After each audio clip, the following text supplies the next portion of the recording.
Assalamualaikum warahmatullahi wabarakatuh. Nyo kuno pegah bacut tentang rumah gedung.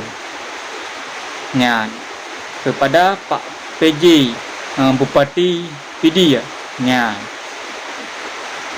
Bek melupakan sejarah rumah gedung. Bukan peperak. Nama peperak dia. Nyai deso. Ya pegadah sejarah Aceh bahawa bekna tamu perang lom alasan membongkar rumah gedung bahawa bekna lom perang di Aceh udah ka melauleh anak-anak buta kaya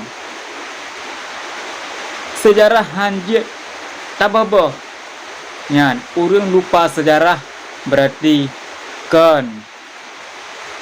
negara ini kan orang Aceh urang lupa sejarah, urang terbodoh di Aceh urang lupa sejarah. Tanya perle rumah gedungan cukup berapa perle rumah gedung bahwa singa anak cucu danyo singa bahwa itu pu di Aceh na konflik, na pembunuhan, na tragedi tragedi mendarah kiban ipoh bangsa Aceh oleh SIPAI atau TNI. Nyo Pak PJ Bupati PD Wahyudi Harusonan le kaso kai ibu awak Jawa ibu PJ.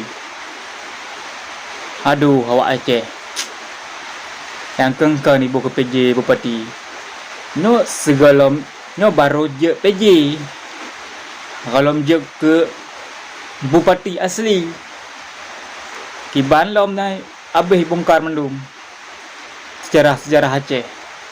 Allah Rabbi dicah tak ke mana mau pulih ya